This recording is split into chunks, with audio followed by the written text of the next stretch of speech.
Hey guys, welcome to the Game 5 reaction. The Lakers make the Western Conference Finals for the first time in 10 years. This is King Watch LA. I'm Daniel Beltz. We're joined by It's Kings. Go ahead and get your plug in. Yeah, guys, follow me. It's Kingsborough on Twitter if you haven't already.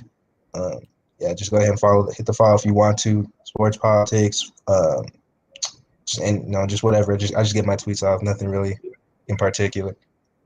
And tonight we eat nuggets. I mean, go to the store get some nuggets. I don't know. Today, I don't feel as hype as I think I wanted to feel. So I'm like, I expected this. I think you did too. Yeah. I don't think the Lakers have been challenged at all in the playoffs. No, they have not. I don't mean to be disrespectful to any of the teams we faced, but like we have LeBron James and Anthony Davis. We've been saying this all year. We have the best duo. And I just don't feel like any of these teams have put out a challenge yet. And I actually do think we will face a challenge in the East with whoever comes out because both are incredibly talented rosters with great coaches as well. Right. But I expect the Lakers to win as well. But what did you see tonight that the Lakers were pretty well at? Man, I think the key with the Lakers, and I think the key with them all year, is that they are really just good at adapting to any team. I mean, you saw last series after game one, Dwight didn't play at all. You went from Dwight not playing at all against Houston to he was starting games, matching up against the best player on the Nuggets in Jokic.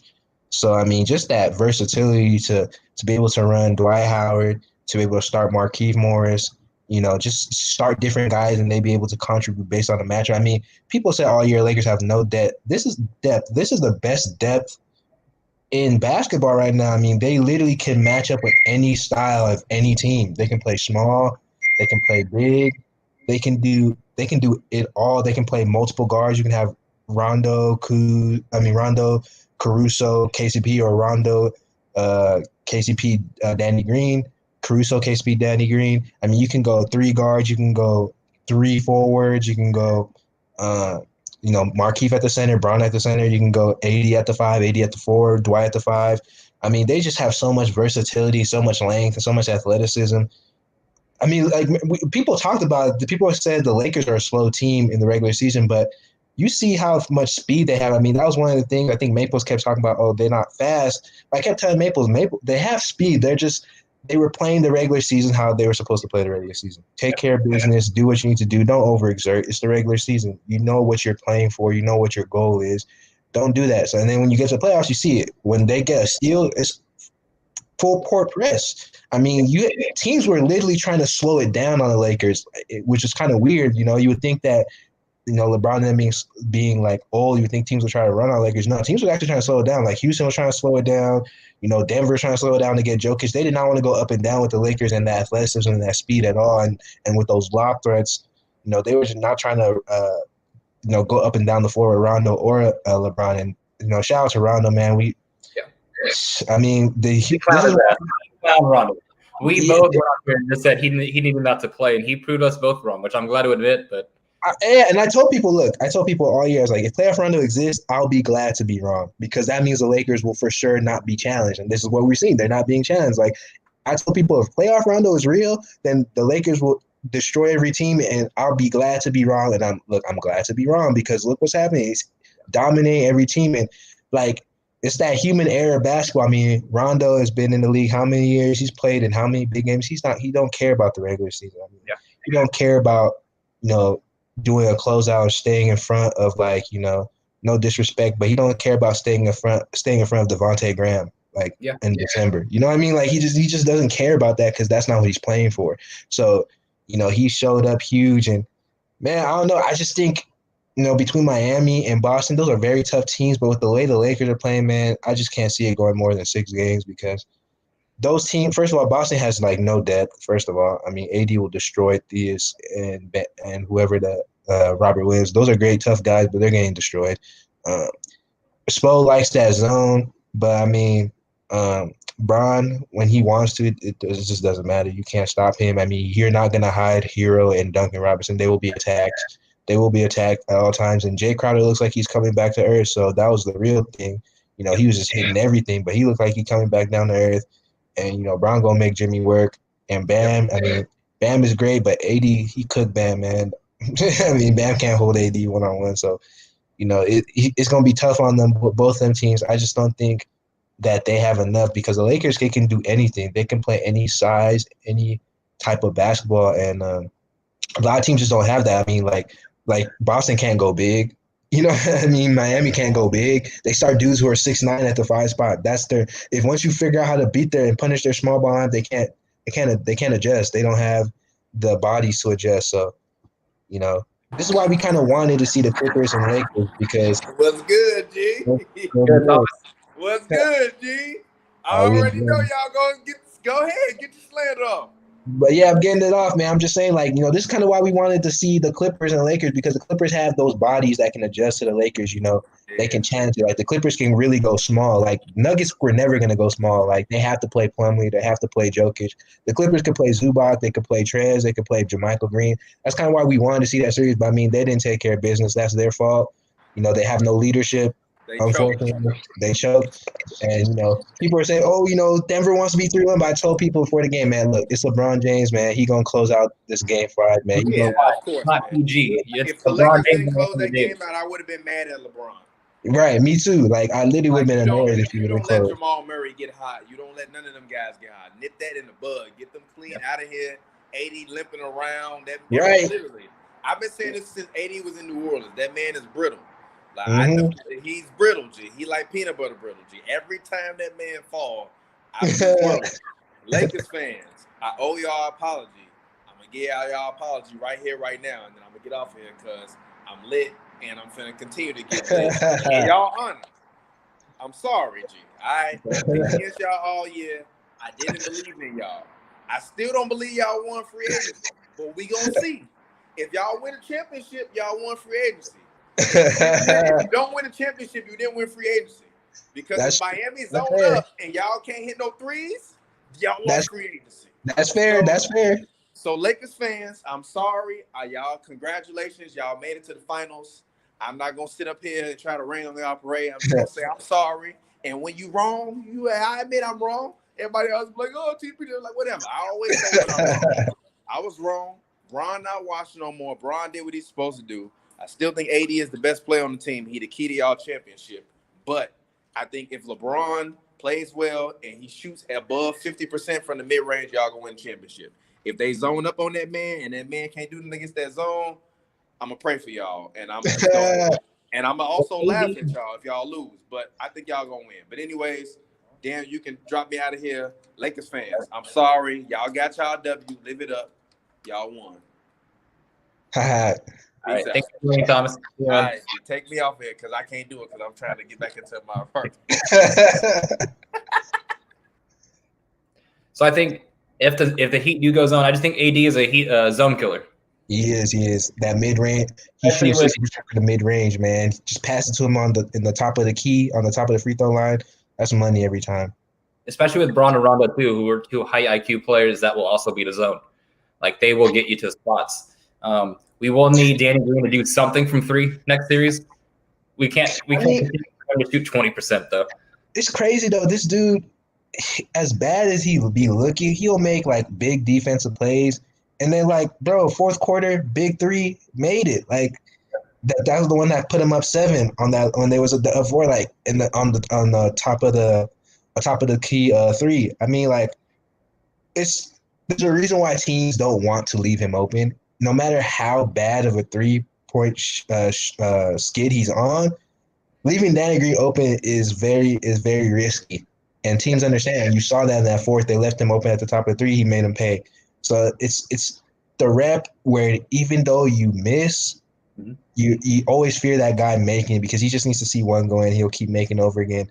So, we want Danny Green to definitely be better. I mean, the thing with the Lakers, and this is where Kuz and Caruso have been good, and they need to keep it up, is keep cutting on that zone. I mean, if guys are gonna not be guarding their man, it's gonna be spaces that are open. You saw that with LeBron posting up, being patient. I mean, it's annoying when you see him surveying the terrain, being patient, probing, prodding, but it's for him to see where the spaces are.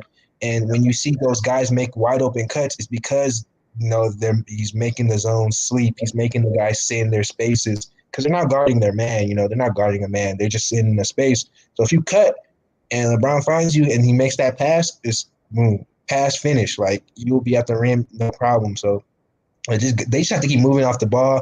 Like you said, Keith hit open threes. Rondo's gonna have to, just keep making guys honest. Like, he's not gonna make everything, but he's been doing good and just making teams honest. If they're just gonna keep sagging off, he'll make a timely three or timely mid range. So just keeping guys honest with the shots. Like the Lakers haven't been the best 3-point shooting team, but they keep teams honest. And that's really all you need to do is you need to make enough to make sure teams are punished for leaving you open. And that's what Markieff can do. That's what Kuz can do. That's what KCP can do. That's what Danny Green can do. And that's what even Caruso's doing. And these guys have been hitting big shots. And they feed off, their two stars. They're two stars who bring it every night. I mean, AD still found a way to get like 25 points. Brown 38, classic vintage Brown game, 38-point triple-double closeout game, close the series out. Like, I mean, at some point, the haters gotta run out of narratives, man. Like at some point, you just gotta run out of narratives. That was LeBron's best game as a Laker tonight. Oh, absolutely. It's a game 5. AD's hurt. AD's getting what he has. He's in foul trouble. He's scoring, but we need someone to do something in the fourth. And LeBron said, Anthony Davis went to LeBron and said, hey, like, get us there. Because AD probably realizes he needs a couple days off. The rest of the day. And what did LeBron do? LeBron made mid-range shots that just looked fantastic. Like, I hate to say it looked like Kobe tonight in that fourth quarter, but he hit a couple shots in the mid-range where I'm like, I'm used to that. Like, I've seen that as a fan. And I know you've seen deep playoff runs. I haven't seen a deep playoff run since 2010 where I've actually cared. So this is one of the most enjoyable moments that I have because it seems like everyone on the team likes each other. Everyone vibes. The Dudleys you have, the Quinn Cooks, who just team first. They are. We're not the Clippers. They don't care about minutes. Dwight Howard, like you said, didn't play against the Rockets, then starts 3 straight games against the Nuggets in the Western Conference Finals. Like you don't play it all in the second round. Montrezl Harrell would have been a team killer right there. Oh, absolutely.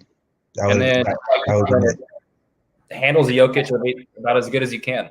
Zubac wasn't. I told people too. How do you watch Zubac give Jokic fits and not think Dwight Howard would put Jokic in hell? Like people were laughing when I tweeted. I'm like, Dwight Howard is literally more athletic than Zubac. Like, come on, bro. Like Jokic was uncomfortable all series. Like very uncomfortable all series. Like if it wasn't for Murray, they would have been swept. like it took Murray having his come out party, keeping it going for them to not get swept because Jokic was in hell. This was not a Jokic series. Like this was not a Jokic series at all. I think since game 2 when AD hit that 3, Jokic had like 12 points in the fourth in game 2. He had 0 in games 3 and 4. I don't know if he had one. I think he hit a couple mid ranges in this fourth over Dwight, but like I think he had like 4 points or so. Like, man, Dwight was in Jokic's ass, and Jokic was like people were saying, Dwight need to tone it down, need to calm down. I get that, he was over the top, but he was in Jokic's ass. I mean, Jokic was uncomfortable. He didn't like what Dwight was doing to him. It just messed up their whole team. I mean, they had to go through Murray, and then LeBron basically just shut that down last game. You said, look, you were killing us. I'm gonna get on you. He stopped him, and then this game you kind of saw more Bron on Murray like throughout the game. It wasn't even just in the fourth. It was one of those things where he would just if Murray was doing something, Bron would take that challenge on quickly to kind of if the Lakers need to go on the run, he'd take that challenge on. I mean, Murray had to make like circus shots. I mean, some of the shots Murray had to make over LeBron, like he was driving to the rim, contorting his body, falling off, shooting it over the top and making like you just like that's type of thing. You just tip your hat as a defender. I mean, you're playing great defense. So the guy's gonna make a shot like that. You tip your hat, but I mean that shit. It took a toll on him. Like his legs was dying, his shots was coming up short when he was pulling up. Because when you play good defense and you keep going at it, you're in good conditioning shape, you're gonna wear somebody down. That's the type of great defense is always winning because like it wears teams down. Like when teams have to fight so much to score, and while you're being able to punish teams inside, like it just wears them down because jump stars start coming up short. It happened to Houston, it happened to Portland, it happened to the Nuggets. When you get worn down by the inside presence of LeBron James, AD, Dwight Howard battling inside, and then making you work to score because they playing defense, you're just gonna get tired. You're gonna get fatigued, and then all of a sudden now you don't have enough to finish. Like, congrats to Nuggets, man. They're tough, but they didn't have the energy to finish. They couldn't. Like, it was just too much for the Lakers. The Lakers have too much length, too much size. It's tough. I mean, it's like those '04 Pistons, defensive teams. I mean, they just wore teams down, man. Like, it's just tough to go play the Lakers 48 minutes because they're gonna make you work. Their guards make you work. I mean, you saw Caruso. He'll be making steals off passes you think are just routine. Like, you're just trying to give it up to your point guard, and boom, there you go. He's trying to get a steal for his team. Like, you just have to work so hard against the Lakers, man. It's gonna be tough. It's gonna be tough for that East team, and I think the East teams are both competitive. They're both warriors on both of those squads, but I just don't think that they have enough, greatness, because at the end of the day, this is the NBA Finals. Yeah. You know what I mean? This is the NBA Finals, and you need all-time greatness. I mean, the teams that didn't have superstars that won were all-time great teams. I mean, you look at the '04 Pistons, that's an all-time great defense. That's probably the greatest defense in history. Like, that's the type of things you need to win, I mean, like, Dirk won, but I mean, what happened? LeBron had an all-time choke. You know what I mean? Like, you need all-time greatness or all-time catastrophe to win or lose an NBA Finals. Like, and you have LeBron and AD, man. Like, my boy, he's a Celtics fan. He even says it's Lakers in 5, regardless of who they play, because LeBron and Anthony Davis, man. LeBron and Anthony Davis is too much. So you just need 40 to 50 points from the 9 other players going on the court. And God forbid someone like Danny Green or Kuzma get hot, then you're getting run off the floor. You know what I mean? Like, oh man. And it's just, I haven't seen, okay, so this is why I took offense to LeBron not making an all-defensive team. What he's done this series, he's done all year. All year. It's just, I don't know if it was West Coast and they just didn't watch, and LeBron would take the assignments fourth quarter. Because the first 3 quarters, he wouldn't take those assignments. But fourth quarter, he would switch on to whoever needed to get shut down. So I don't know if it's late for voters to watch, or I don't know where this narrative came in where he doesn't play defense anymore, but he was one of the reasons why we had a top defense. Yeah. AD number 1, he was 2. Yeah. So I like LeBron should make second team all defense. Then you have your defensive player of the year not wanting to go on certain players in the fourth quarter because but LeBron says, "Hey, Frank, I'm guarding him. You're not going to. I'm guarding this guy." AD. If you don't do that, they lose that game. Yeah, it's what 2-2, 3. Yeah, it's what we're looking at a different series. Mm-hmm. Last series, Anthony Davis guards Russ the entire series, basically. I don't know if other people's are making those adjustments. That's why I thought LeBron should be second team all defense. And you've seen in the playoffs, he's shown that. He's shown he's. We heard it's a Kawhi Leonard league, but where was Kawhi when Murray was dropping 40 points? He wanted no part of Jamal Murray. He wanted no part. LeBron was fighting over screens to stay on Jamal Murray, bro. Fighting over screens to stay on this man in the fourth quarter. Kawhi wanted no parts of Jamal Murray in that Game 7. He wanted no parts of him. LeBron James saw Jamal Murray in a pivotal Game 4, cooking his team, and he said, "Vogel, let me get him." And he locked him up, and they won the game 3-1. That's greatness. I keep telling people all the time, LeBron James is an all-time great player, one of the top 3 greatest players we've ever seen. It's because of moments like that, man. Like we take it for granted because he won't be scoring, that somehow he's not impacting the game because he's not scoring 30 points off 54%. But he scored 26 in Game 4 on 7-18, but guess what? He had big-time passes, and he had the big-time defense, because basketball, you have to find ways to win. Like basketball is not just about scoring, man. Like, I don't know why people keep thinking it's about ISO scoring or, like, I average 25. That's why they thought the Clippers would be great, because they had a bunch of guys who averaged, like, 18 or 20 plus, and they thought, oh, well, you put all these guys together, you're going to win. That's not how basketball works, man. Basketball is a team game. It's 5-on-5. You have to have guys who know their role. You have to be guys be in the right spots. You have to have guys that can play off each other, and you have to play team defense. And the Lakers do it all that. And the Lakers have 2 of the best players in the NBA today. Man, that top 5 is gonna be weird after the, it's gonna be weird because AD on the all-time run is gonna be weird. It's gonna be And like, weird. I got to guys to Bron, and like, I know Laker fan. I've been a Laker fan all my life. We've sent shots at Bron over the years. It was like it was a Kobe Bron thing, and like I would said, I don't think LeBron could ever do it out west. Mm-hmm. And first time he gets someone of his caliber to be on his team, we're in the finals. Literally. So maybe I just granted what he does night in, night out in a series on both sides, because like I would like get locked into, hey, are you scoring in the fourth? So I got kind of that mentality. But just watching it night in, night out, you hear Anthony Davis and LeBron talk to each other. They say, hey, you do this, I do this. And we're going to win the game. Game 2, when Anthony Davis hit the 3, LeBron was doing everything else. Tonight, when Bron went crazy in the fourth, AD was trying to do everything else with Caruso. Caruso said tonight, hey, if Bron's making outside shots in the fourth, we're going to win that game because I know we're going to get enough stops. Yeah. I'm like, that makes sense because they do. They will.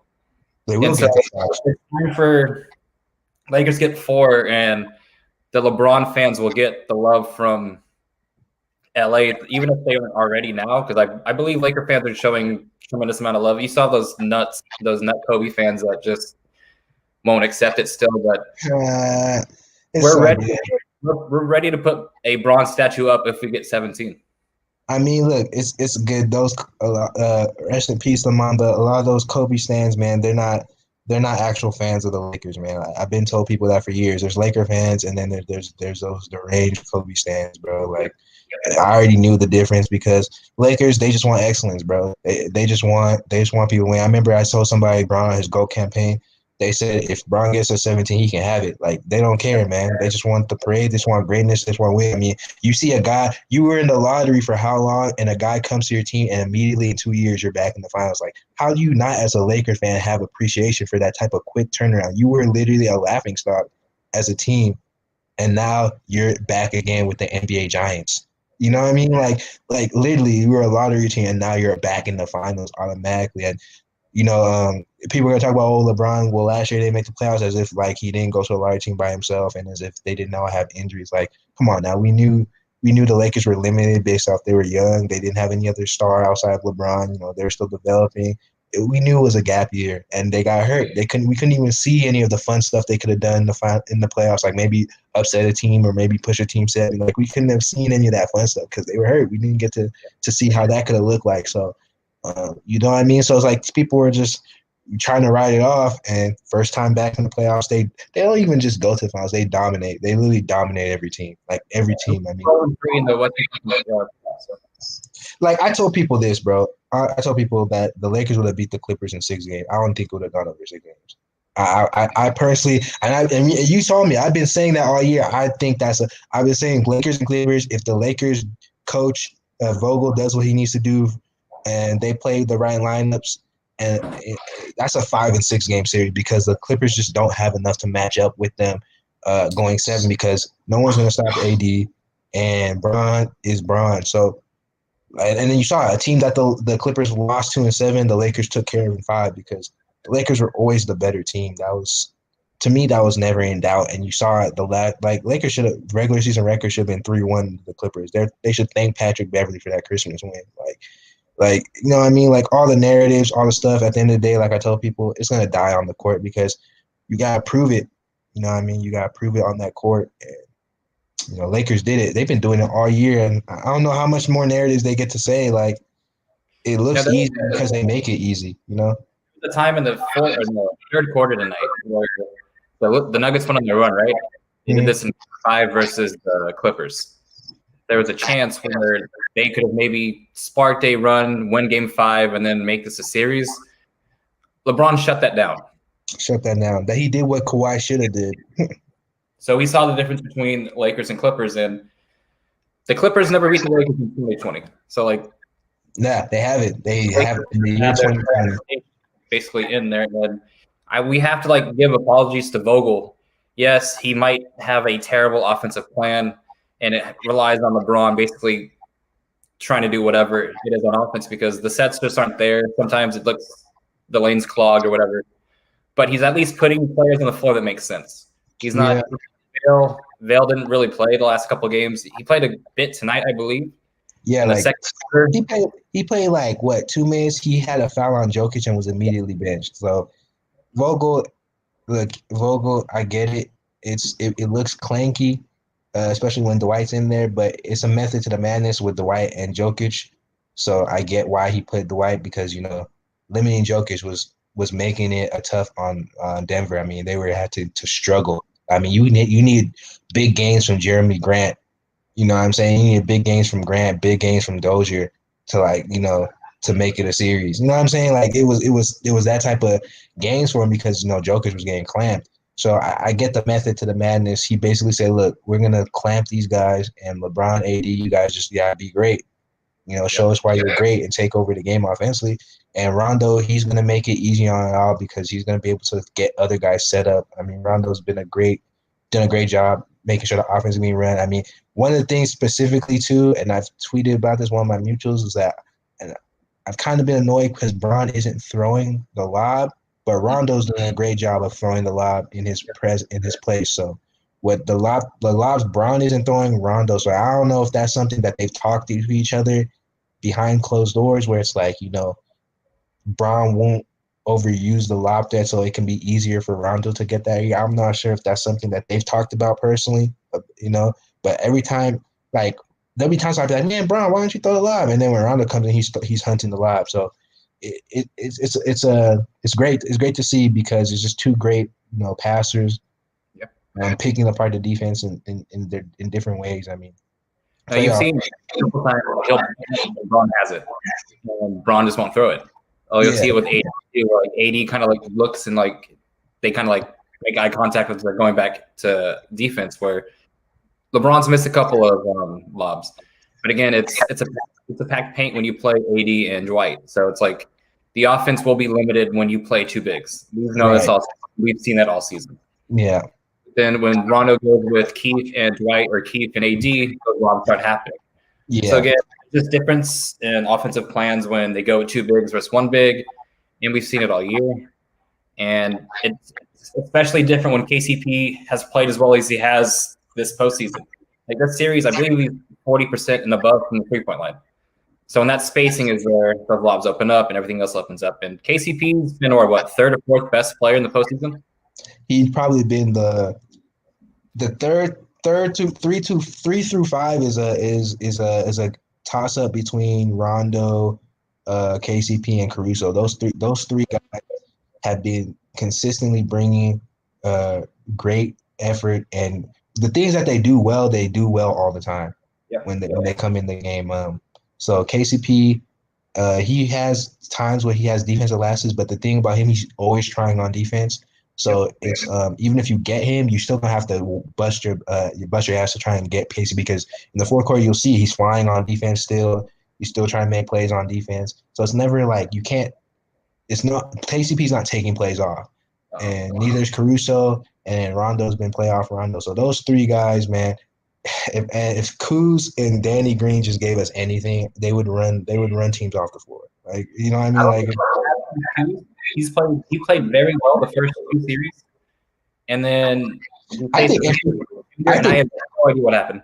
I think MPJ got in his head, bro. I think MPJ got in his head. Honestly, like Reggie and them were talking about it, and honestly, I could see it. I honestly could see. I think MPJ got in his head, and like he was just like. I think he was just astonished at the fact that MPJ was just outplaying it, and he just wanted to take it personal and try to outdo MPJ, and it's just. I think it was tough for him. I think it's tough for him to swallow that he's not as good as he thinks he is. Yeah. Like, MPJ offensively is clearly better than Kuzma, bro. No disrespect, but MPJ offensively is clearly better than Kuzma. Like, and I just think that's a hard pill for him to kind of swallow. So I just think MPJ got in his head because MPJ was busting his ass every time he was in there. Like he was attacking Kuz every single time he had Kuzma on. And like no, every single time. It wasn't even like it was the pump fakes. It was everything. And then what Kuzma last series against the Rockets, he didn't take anything Russ did to him to heart.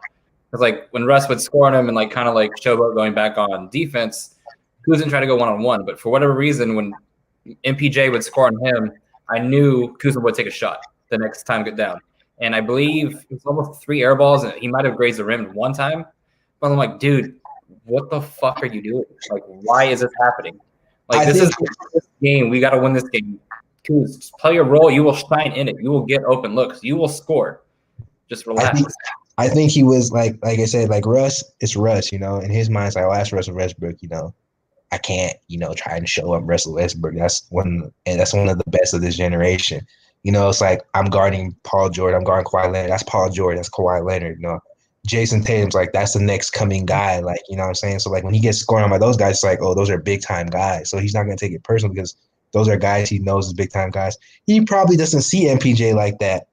And like a lot of us who know hoop look at MPJ offensively, like, well, that guy's up next. Like he has all the skill sets to be great offensively, but he probably doesn't see like MPJ like that. So for him, when MPJ is doing all that to him, he's probably like, man, how the hell is he doing this? But it's like, bruh, like Kuzma needs to just understand what he is, man. That's all I've asked on Kuzma, man. Just understand what you are.